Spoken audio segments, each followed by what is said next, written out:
Welcome to the Nonessential podcast. I'm Steve Gibson. I'm Ben Matlock. We're back.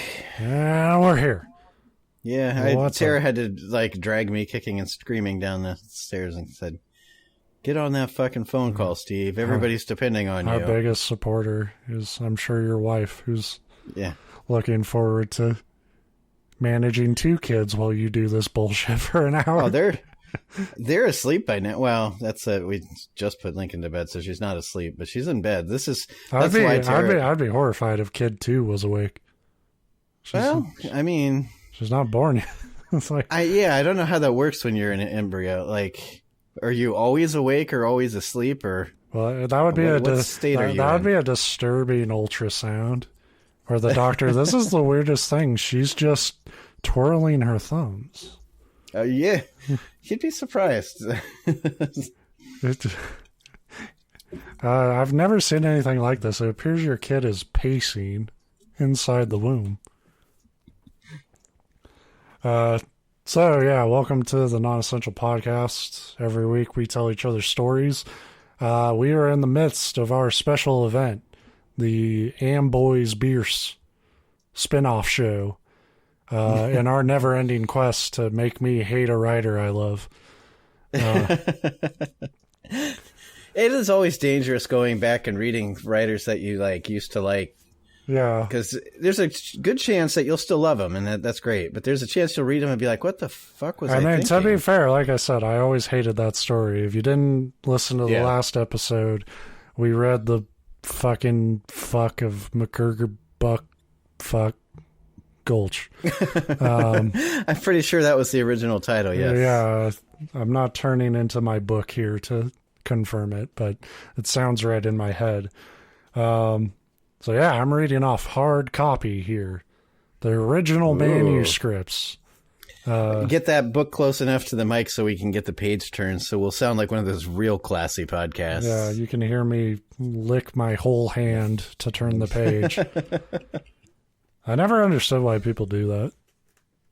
Like, that just always seemed gross. What, though? Do you do that? Oh, that's a yes. Yeah, I mean, I hate it, and I think it's gross, but there's times when, if your hands get, what happens, your hands get so dry that, they just slide on that. Like, I cannot get the page to turn. I wonder how many, but I've only ever had that, happen on, Lincoln's children's books where they have the real glossy pages. Just cut out the middleman, spit on the page. You know? Well, she does that usually, yeah. but no, I hate it. Lick the page directly. I do think it's disgusting, and especially because if I do it, it's okay, get the bare minimum amount of liquid on here to make this work, but people just lick it their hand like it's a fucking postage stamp or something, and it's yeah. And then they're like, "This book was good. Do you want to borrow it?" It's fuck no, I want to burn it. Why don't you just fucking spit in my eye? And I'll borrow that. We're reading more Ambrose Bierce today, but I'm gonna try to bring a story I loved, and we'll see how it goes. I already kind of started reading it last night when I was pulling my book off the shelf here, and I was like, this is a bad idea. Yeah, but I assume that you're going with his Sonic the Hedgehog fanfic. Where Sonic.exe, his only contribution to creepypastas. No, this story is called An Occurrence at Owl Creek Bridge. In this collection, it's the complete short stories of Ambrose Bierce, and everything's broken up into sections. So one section is called "Can Such Things Be?" And then so he is a great writer, not a great book designer. Yeah, and then the Ways of Ghosts. I bet you he had nothing to do with these sections. If it's his collection of short stories, it was an editor somewhere. Yeah, this was probably fucking Barnes. Probably after his death, because if he was still alive, he would have shot whoever did it. But what's funny is the section this story is in is just called Soldiers. He kind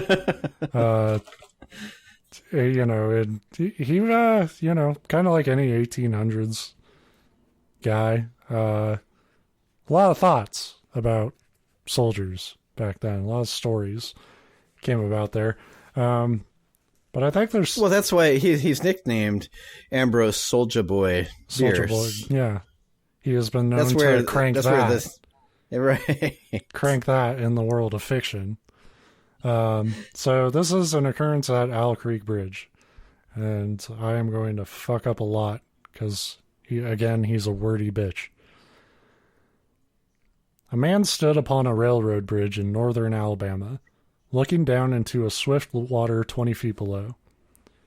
The man's hands were behind his back, then the wrists bound with a cord. A rope closely encircled his neck. It was attached to a stout cross timber above his head, and the slack fell to the level of his knees. Some loose boards laid upon the sleepers, supporting the metals of the railway, supplied a footing for him and his executioners. 2 private soldiers of the Federal Army. I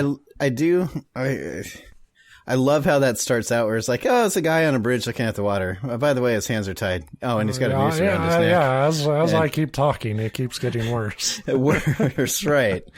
And I don't say that sarcastically. I love that, because that's that, like, it gets you into the story immediately. Yeah, it's kind of like an opening camera shot that's like a close-up of a guy's face, and as you zoom out, you're seeing more and more his situation's fucked. Yeah, right. 2 private soldiers of the Federal Army, directed by a sergeant who in civil life may have been a deputy sheriff. At a short remove upon the same temporary platform was an officer in the uniform of his rank, armed. He was a captain. A sentinel at each end of the bridge stood with his rifle in the position known as support. I don't know what that is. I assume ready to shoot. No, so they're like leaning on it. They're using it as support. Yeah, a crutch. Yeah. That is to say, vertical in front of the left shoulder. Oh, they'll tell us. Maybe I should give our authors chances to explain themselves on this show.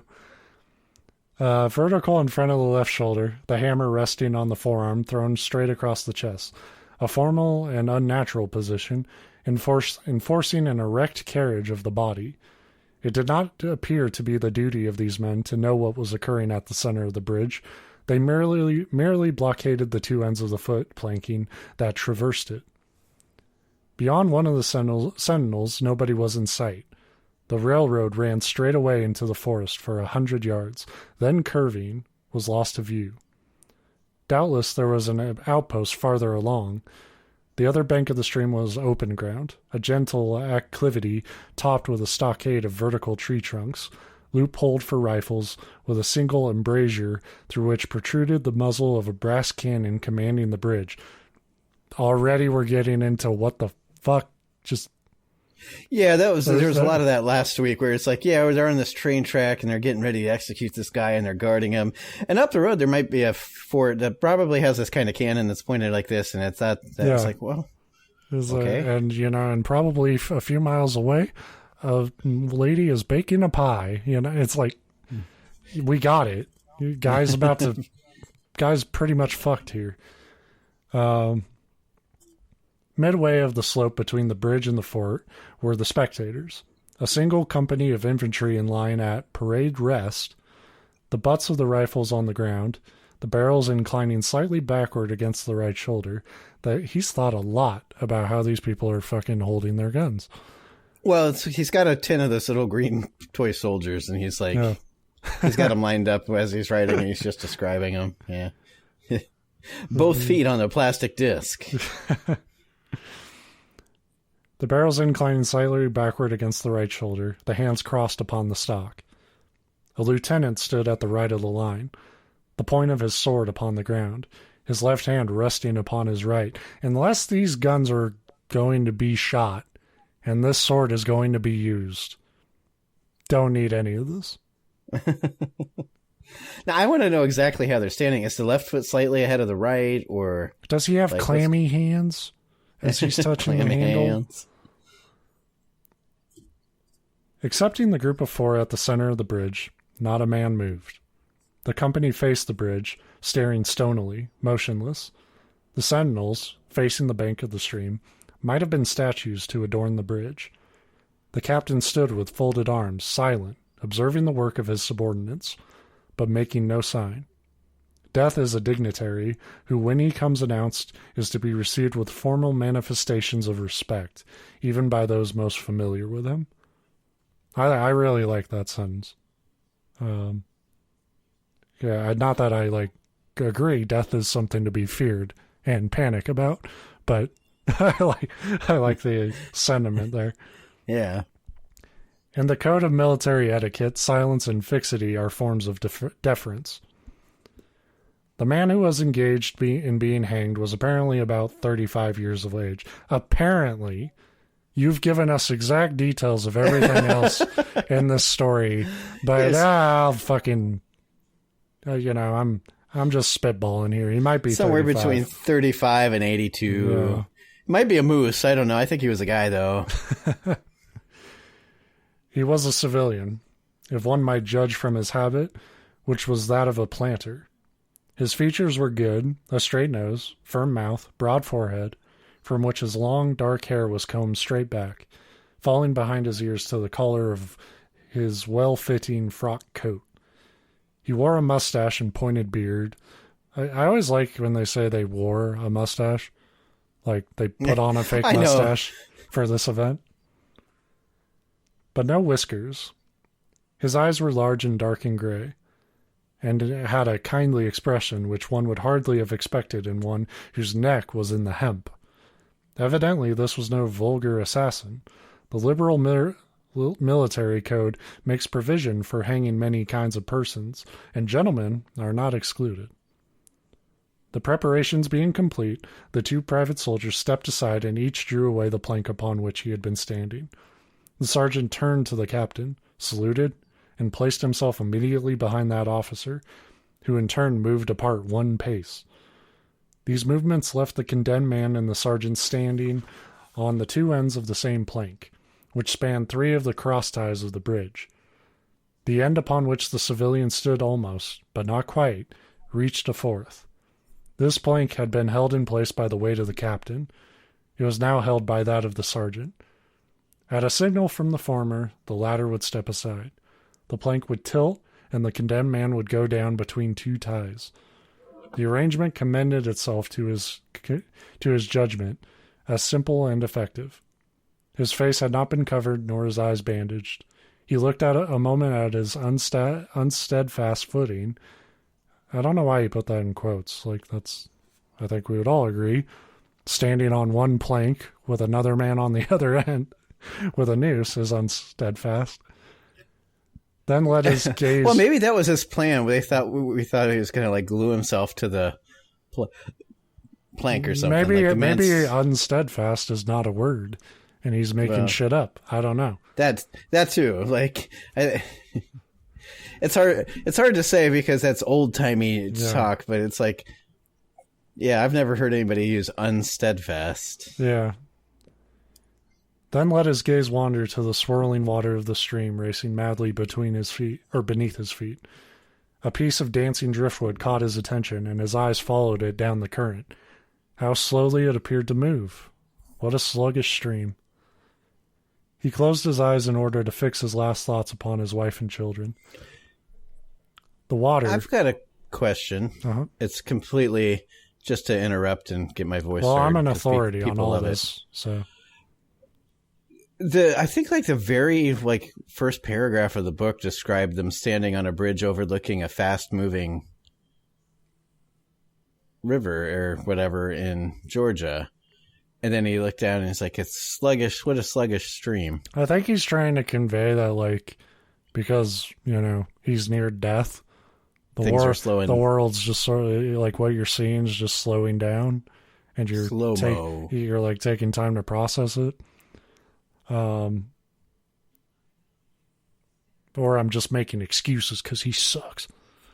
Yeah, one of my favorite authors. He's awful. Yeah, he's a piece of shit. He closed his eyes in order to fix his last thoughts upon his wife and children.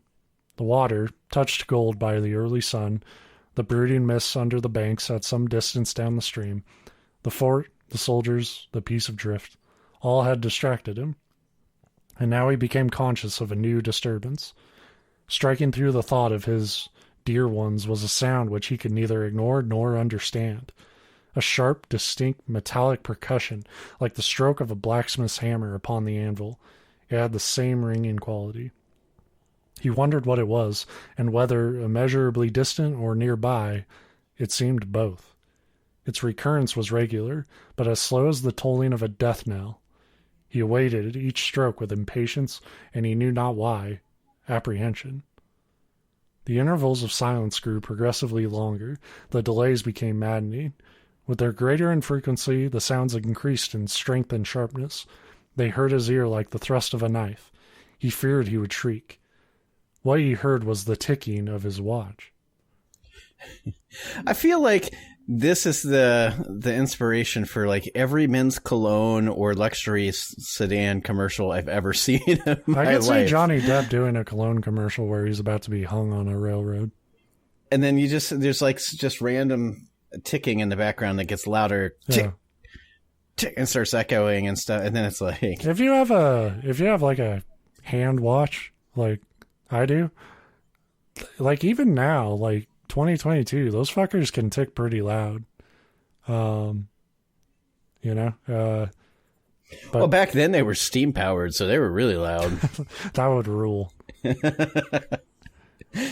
You could blast your enemies in the face with steam from your wrist at any time. If you can move your 300-pound like boiler watch. Yeah, a watch used to be something you had to carry over your shoulder. Had a little trolley cart to put, yeah. He unclosed his eyes and saw again the water below him. If I could free my hands, he thought, I might throw off the noose and spring into the stream.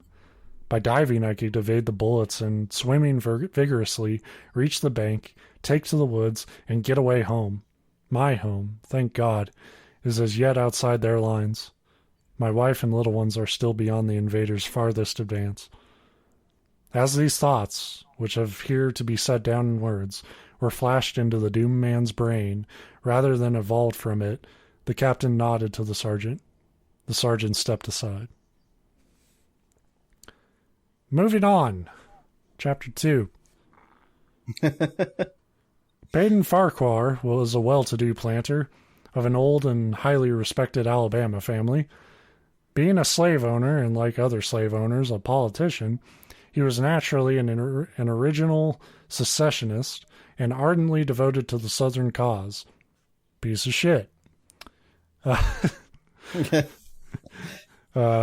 Circumstances of an imperious nature, which it is unnecessary to relate here, had prevented him from taking service with the gallant army that had fought the disastrous campaigns ending with the fall of Corinth, and he chafed under the inglorious restraint, longing for the release of his energies.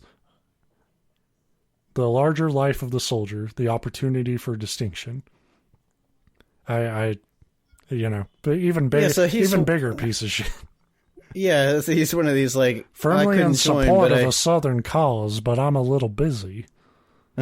But I really wish I had some way to get this energy out. Just kill me a few Northerners. Yeah.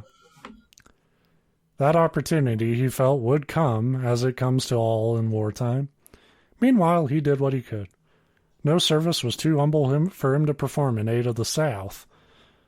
No adventure too perilous for him to undertake if consistent with the character of a civilian who was at heart a soldier, and who in good faith and without too much qualification assented to at least a part of the frankly villainous dictum that all is fair in love and war. One evening, while Farquhar and his wife were sitting on a rustic bench near the entrance to his grounds, a grey-clad soldier rode up to the gate and asked for a drink of water. Mrs. Farquhar was only too happy to serve him with her own white hands. Piece of shit. This is the bad guy from Shrek. Yeah. While she was fetching the water, her husband approached the dusty horseman and inquired eagerly for news from the front. The Yanks are repairing the railroads, said the man, and are getting ready for another advance. They have reached the Owl Creek Bridge, put it in order, and built a stockade on the north bank. The commandant has issued an order, which is posted everywhere, declaring that any civilian caught interfering with the railroad, its bridges, tunnels, or trains will be summarily hanged. I saw the order. How far is it to the Owl Creek Bridge? Farquhar asked. About 30 miles. Is there no force on the side of the creek? Only a picket post half a mile out on the railroad and a single sentinel at this end of the bridge. Suppose a man, a civilian and student of hanging, should elude the picket post and perhaps get the better of the sentinel, said Farquhar, smiling. What could he accomplish? The soldier reflected. I was there a month ago, he replied. I observed that the flood of last winter had lodged a great quantity of driftwood against the wooden pier at the end of the bridge. It is now dry and would burn like tow. The lady had now brought the water, which the soldier drank. He thanked her ceremoniously, bowed to her husband, and rode away. An hour later, after nightfall, he repassed the plantation, going northward in the direction from which he had come. He was a Federal scout. Chapter 3. As Peyton Farquhar fell straight downward through the bridge, he lost consciousness and was as one already dead. From this state he was awakened, ages later, it seemed to him, by the pain of a sharp pressure upon his throat, followed by a sense of suffocation. Keen, poignant agonies seemed to shoot from his neck downward through every fiber of his body and limbs. These pains appeared to flash along well-defined lines of ramification and to beat with an inconceivably rapid periodicity. They seemed like streams of pulsating fire heating him to an intolerable temperature. If they're trying to describe hanging right now, I think it's a lot quicker than this. Well, yeah, but I do appreciate the, gotcha of being like, oh, I began to fail and he passed out. Like, and then he woke up in time for the burning death heat. Now I'm in fire. They seemed like streams of pulsating fire heating beneath him to an intolerable temperature. As to his head, he was conscious of nothing but a feeling of fullness, of congestion. I'm a little disturbed at how accurate this is probably. Well, yeah. I'm just a little stuffed up all of a sudden as your neck's breaking. Yeah, to me, it's describing just that sensation of just pain shooting through every nerve in your body, before they really, and then the congestion in your head. I've never thought about that part of being hung, but the blood getting trapped in there, like you said, you're probably dead so quick you wouldn't actually. Register any of these. You might register them, but it seems longer when you write them all out. Well, that too. But I haven't. The only way we'll know is tune in for episode 200 when I get hung by Civil War soldiers and report my findings. As to his head, he was conscious of nothing, feeling of fullness, of congestion. These sensations were unaccompanied by thought. The intellectual part of his nature was already effaced. He had power only to feel, and feeling was torment. He was conscious of motion, encompassed in a luminous cloud of which he was now merely the fiery heart. Without material substance, he swung through unthinkable arcs of oscillation, like a vast pendulum. Then all at once... He nearly shit himself. He done did nearly. Oh, man, I would kill to add that to the official copy of this. Tomorrow we read breaking news. Official original manuscript, An Occurrence at Owl Creek Bridge found. Small-time podcast earns the right to a single Ambrose Bierce story. Then, all at once, with terrible suddenness, the light about him shot upward with the noise of a loud plash. A frightful roaring was in his ears, and all was cold and dark. The power of thought was restored. He knew that the rope had broken, and he had fallen into the stream. Ha! Silly northerners and their cheap rope. Fucking most painful thing in my life, but I'm getting away in hypothermia. With a hail of bullets, I assume. There was no additional strangulation. The noose about his neck was already suffocating him and kept the water from his lungs. To die of hanging at the bottom of a river, the idea seemed to him ludicrous. He opened his eyes in the darkness and saw above him a gleam of light, but how distant, how inaccessible. He was still sinking, for the light became fainter and fainter until it was a mere glimmer. Then it began to grow and brighten, and he knew that he was rising toward the surface, knew it with reluctance, for he was now very comfortable. To be hanged and drowned, he thought, that is not so bad, but I do not wish to be shot. No, I will not be shot. That is not fair. That's where I draw the line. It's like, that's not fair. I was going to die a comfy way. He was not conscious of an effort, but a sharp pain in his wrist apprised him that he was trying to free his hands. He gave the struggle his attention, as an idler might observe the feat of a juggler, without interest in the outcome. What splendid effort. Does anybody observe the feat of a juggler? If they can juggle with them. Well, that's true. I haven't met a one. God damn it. Or is it spelled feet like F-E-A-T? It's F-E-A-T. But I like it. But I like yours.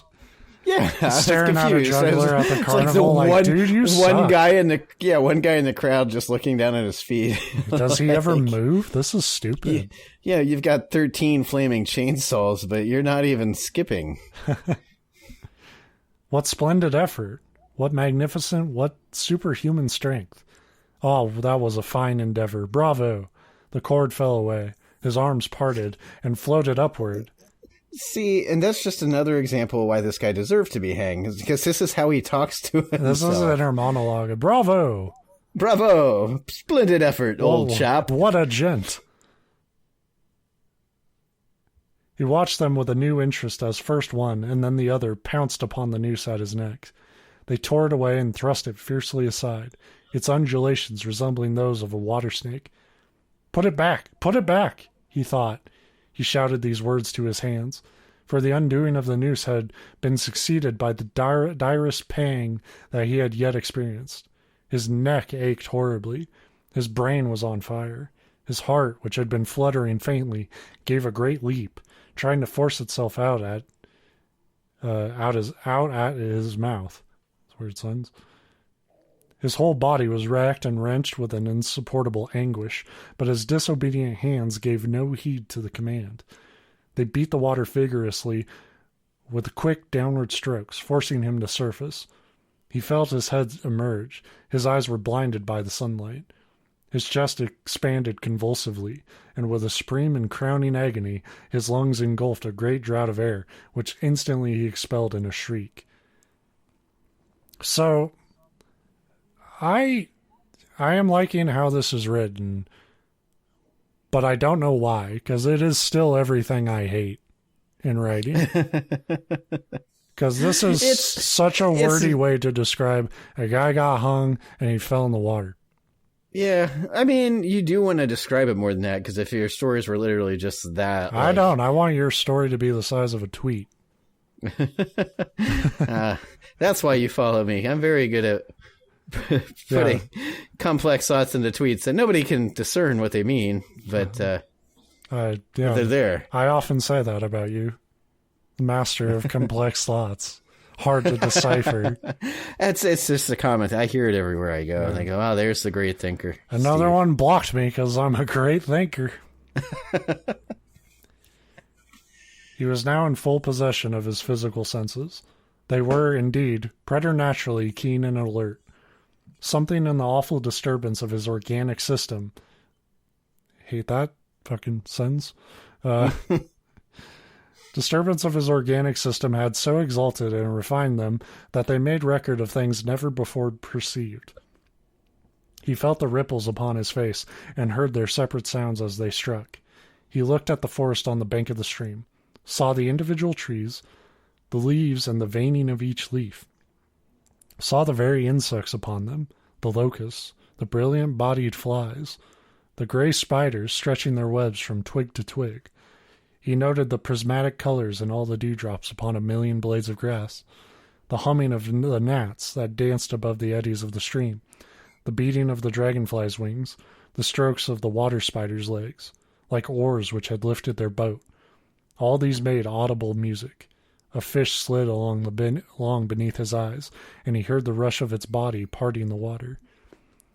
I always like that kind of description where like the fish slid. I'm like, I've never seen a fish sliding. He's probably swam. In those stream beds though, they do have that kind of just effortless, slidey, wiggly, snaky. Yeah. And then you're like, oh shit, it is a snake. Whoops. Yeah. That's why this story is so good. He escapes the bullets, he escapes the drowning, he escapes the noose, and then he gets bit by a water moccasin. Yeah, this is all just a fucking trip. He had come to the surface, facing down the stream. In a moment, the visible world seemed to wheel slowly around, himself the pivotal point, and he saw the bridge, the fort, the soldiers upon the bridge, the captain, the sergeant, the 2 privateers, his executioners. They were in silhouette against the blue sky. They shouted and gesticulated, pointing at him. The captain had drawn his pistol but did not fire. A bunch of people with rifles. You might hit him. Let me take the first shot, lads. Yeah, you might as well throw your sword into the water, you idiot. He already had. That's how his hands got freed from the bindings. The sword just sliced right through. Missed him. He observed that that would be great. You try to hang a guy, he's not dying fast enough, so you throw a sword at him and you accidentally set him free. It's like, well, shit. Anybody got a second sword? Quick. The captain had drawn his pistol but did not fire. The others were unarmed. Their movements were grotesque and horrible, their forms gigantic. Suddenly he heard a sharp report, and something struck the water smartly within a few inches of his head, spattering his face with spray. I wish we used smartly like that now, but now I'm picturing like the bullet hit the water and yelled, E equals MC squared. Smartly is like... He heard a second report and saw one of the sentinels with his rifle at his shoulder, a light cloud of blue smoke rising from the muzzle. The man in the water saw the eye of the man on the bridge gazing into his own through the sights of the rifle. He observed that it was a gray eye, and remembered having read that gray eyes were the keenest, and that all famous marksmen had them.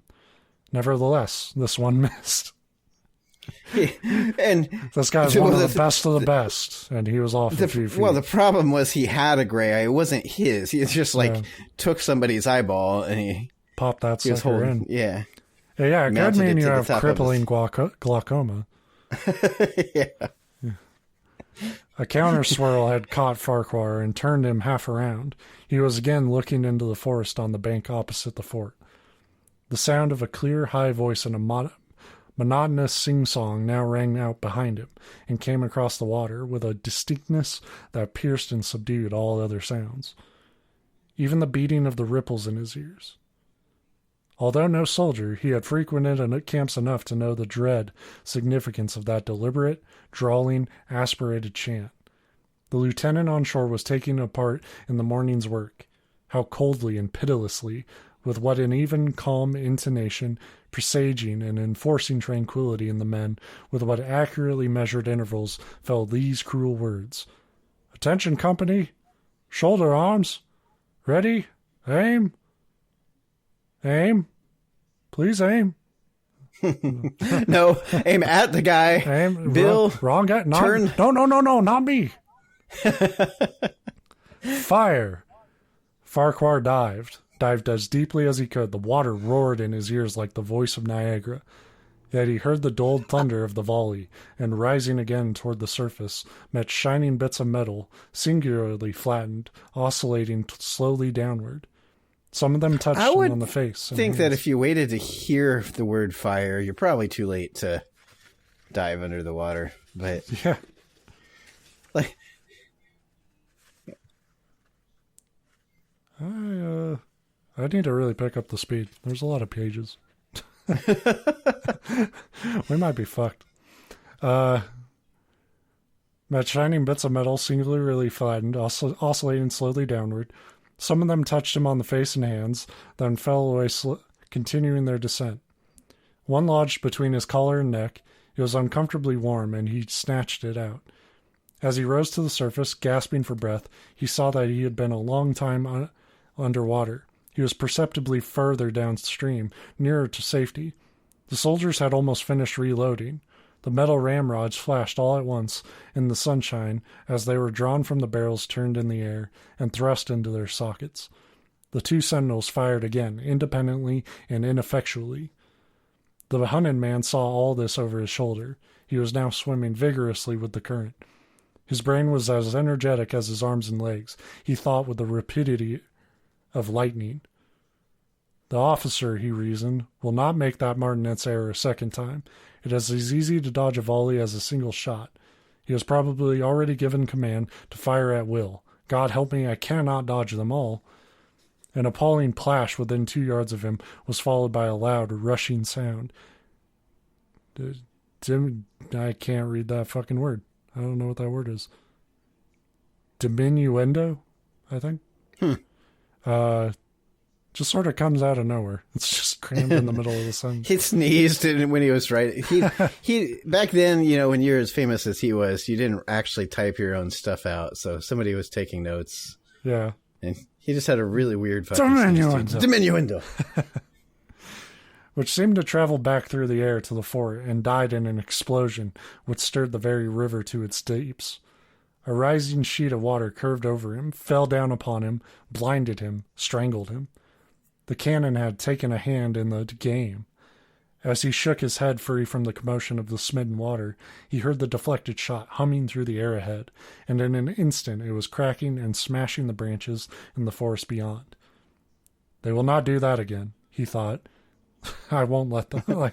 I don't know what he means by that. It's like, well, that was completely ineffective. Yeah. The next time they will use a charge of grape. I must keep my eye upon the gun. The smoke will apprise me. The report arrives too late. It lags behind the missile. That is a good gun. Well, it's got a lot of praise. Game recognized game. If I live, I will write it a fan letter and ask for an autograph. Suddenly, he felt himself whirled around and round, spinning like a top. The water, the banks, the forest, the now distant bridge, fort and men, all were commingled and blurred. Objects were represented by their colors only, circular, horizontal streaks of color. That was all he saw. He had been caught in a vortex and was being whirled on with a velocity of advance and gyration that made him giddy and sick. I love this image now. They're like shooting at this guy that escaped the hangman's noose. Now he's stuck in a vortex. And now he's just in nature's toilet being flushed. They're like, yeah, save your bullets, man. In a few moments, he was flung upon the gravel at the foot of the left bank of the stream, the southern bank, and behind a projecting point which concealed him from his enemies. The sudden arrest of his motion, the abrasion of one of his hands on the gravel, restored him, and he wept with delight. He dug his fingers into the sand, threw it over himself in handfuls, and audibly blessed it. It looked like diamonds, rubies, emeralds. He could think of nothing beautiful which it did not resemble.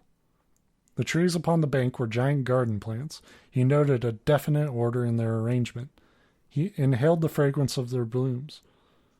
A strange roseate light shone through the space among their trunks, and the wind made in their branches the music of Aeolian harps.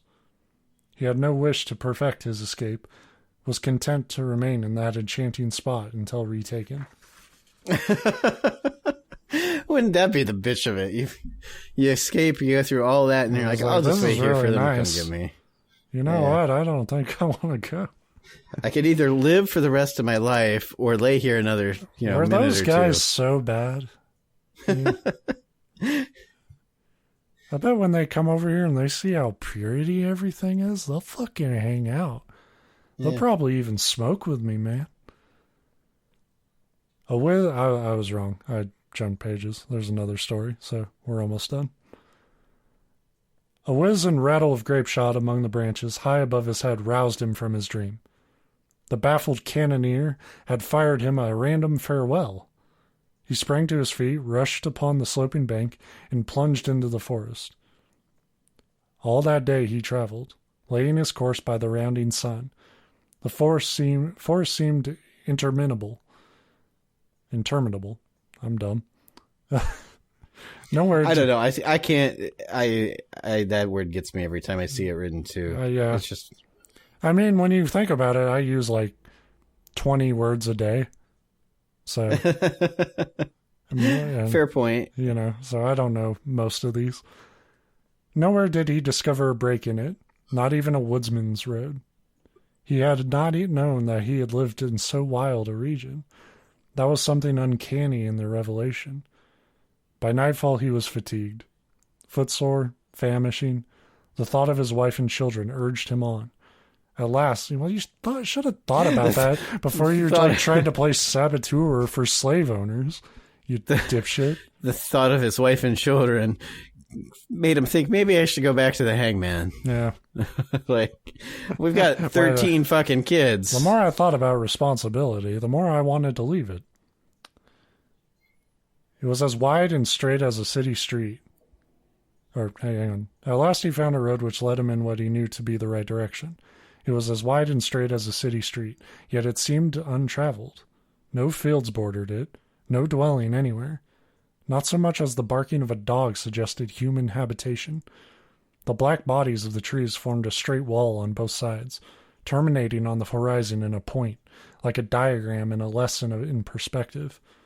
Overhead, as he looked up through this rift in the wood, shone great golden stars, looking unfamiliar and grouped in strange constellations. He was sure they were arranged in some order, which had a secret and malign significance. The wood on either side was full of singular noises, among which, once, twice, and again, he distinctly heard whispers in an unknown tongue. His neck was in pain, and lifting his hand to it, he found it horribly swollen. He knew that it had a circle of black, where the rope had bruised it. His eyes felt congested. He could no longer close them. His tongue was swollen with thirst. He relieved its fever by thrusting it forward between his teeth into the cold air. How softly the turf had carpeted the untraveled avenue. He could no longer feel the roadway beneath his feet. Doubtless, despite his suffering, he had fallen asleep while walking, for now he sees another scene. Perhaps he was merely recovered from a delirium. He stands at the gate of his own home. All is as he left it, and all bright and beautiful in the morning sunshine. He must have traveled the entire night. As he pushes open the gate and passes up the wide white walk, he sees a flutter of female garments. His wife, looking fresh and cool and sweet. I know what he means there, but saying like, man, my wife looked cool. Oh, by the way, I'm married to a glass of lemonade. I should have mentioned that. My wife is such a bodacious babe. Cool and sweet, steps down from the veranda to meet him. At the bottom of the steps she stands waiting, with a smile of ineffable joy, an attitude of matchless grace and dignity.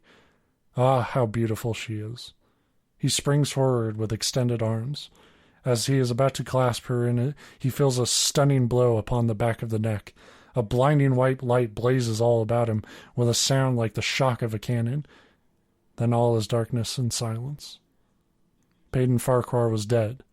His body, with a broken neck, swung gently from side to side beneath the timbers of the Owl Creek Bridge.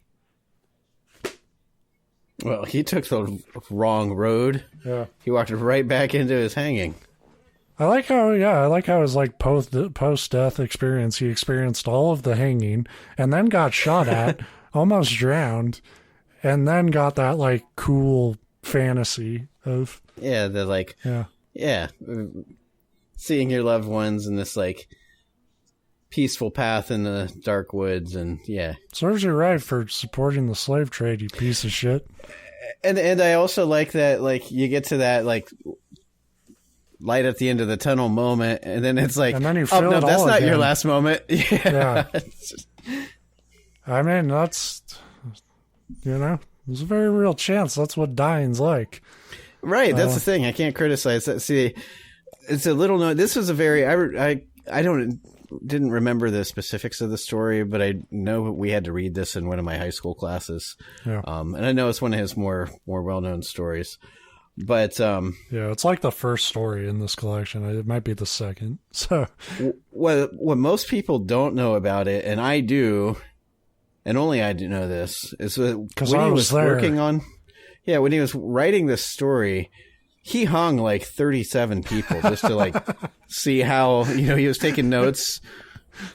Just like, I'm just looking at him like another one didn't tell me how he felt. God damn it. A couple of them, he cut it down just at the last moment. So in their dying words, he's like, "What did you experience, man?" That's not very poetic. I'm going to change it all anyway. You thought we would do another show that wasn't about a serial killer? Yeah, and a lot of people, it's surprising how many people don't know that about Ambrose. Yeah. About our boy Ambrose. Ambi. That's why they call it an Ambi alert. To say, oh, no. An Ambi alert, he's killed again. But we'll get a good story out of it. Maniac author in your area. Evacuate now. But yeah, I still really like that story. Yeah, that's more in the line of like we talked about last week. Yeah, it's a lot of like wordy language and unnecessarily so, like a lot of shit was back then. But if you have a good story, it can kind of break through that. And it was still, it was wordy, but it's still mostly, there's some exceptions. Yeah, and it was limited to being wordy, at least about what the fuck was currently going on, except for a little bit in the very beginning there. But it also, I think, the nature of like a near-death fantasy, it would kind of be like that. You would be taking in all the details of your fucking dream space that you're in. And like you can imagine the guy being hung, seeing this fucking dream this way, right? And then it makes it, I think, a lot more jarring when it kind of brings back like, no, his neck's breaking now, So I like that story. It's not light reading. I think Ambrose Bierce is a good writer overall, but you kind of have to, like, I'm sweating from reading that. Like, that's my workout for today. They were bold choices to pick to read on this show for sure. But we talked about it a long time ago. I always kind of wanted to bring some classic writers to this show. I was thinking more like Edgar Allan Poe, but if you want to talk about pain in the ass to read, there you go. Well, yeah, and that's why, because I almost said, it's pretty brave to read it like on air, and that kind of, we're not live, but we're also not one of these shows that are going to do 13 takes to get it right. So we might as well be live. I barely edit it. Right. You couldn't tell. So it's like doing it live. There's just no audience there. To be fair, I thought that would be kind of the amusement is bringing it back. Was let's see if I can get through one without wanting to fucking die. You did it better than I did. That's for sure. But you also like. But that story was the worst fucking story you could possibly have picked. Well, I could. You didn't pick it. I picked it. But yeah, like yours was very tough. Like if you hadn't done last week's show and I was like, hey, I'm going to bring an Ambrose Bierce story, the last one I would pick in this entire collection would probably be that one. So I'm glad you did, so we could have that train wreck last week. But yeah, I also, I like to think I'm pretty good at reading these out loud. But the truth is, I'm going to like have a dead voice for like 2 days after this. Yeah. It takes a lot out of me to read this shit. I don't know how people like do like 4-hour podcasts and shit. Like I can't talk that long. Well, yeah, that'd be the interesting thing. Cause I always thought a cool job would be, like a voice actor or just doing voiceovers for stuff. But I'm bad at it, but everybody's not everybody. Most people are bad at something until they've done it enough to, get better. So that's not the hurdle. I think the bigger hurdle for me is that just talking is exhausting to me. Yeah. And like I'll have days at work where if it's just a particularly busy day with a lot of phone calls, I'll get home and be like, I don't want to fucking say another word for like a month. I've mumbled the first 25 years of my life to save energy. Right. So boy, did we pick the right fucking hobby. But that's what I'm saving my voice for. It's like, your boss is like, do more work. It's like, no, I've got a podcast. Yeah. So, sorry, I just have a bit of a cold. So yeah, that's the story this week. That's the show this week. I want to go eat pizza and not do it anymore. So I'm not going to do this anymore until next week. Nice. Yeah, when we, I'm going to have to do like the biography of Bierce. Ah, you admitted it. You're him. I am he. You're under arrest. God, I can't even fake. I was going to try to fake one of those, just like from the flowing fingertips down through like the streams of my very being into the conscience of my feet, which stand on the floor. Blossomed web of. See, I just want to go back to forsooth. Like, right. Anytime the words get away from me, I'll just fall back on. Forsooth hath a neck snap. Ow. Verily, it hurteth. In fairness, I would get tickets to the like stage performance like of this story that's written like that. That'd be pretty cool. Just a lot of forsooth and verily. Yeah. And like verily is not even really the right period, but I like it, so we're throwing it in there. I always liked it because it sounds old timey. Yeah, but it's not. It's very recent. So yeah, that's the show. Thank you for listening.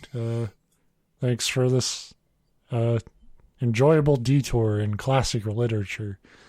And we'll be back next week with probably something else. Yeah. This was a lot of work. So, see ya. It's either, yeah, later, whatever. You can say your thought if you want. Don't let me shut you down. No, it was going to be more, well, now we're doing it anyway. I was going to say unnecessary extending of the show like we do every week. Well, we kept it under an hour, so I don't care. I'm good. Yeah. Blah.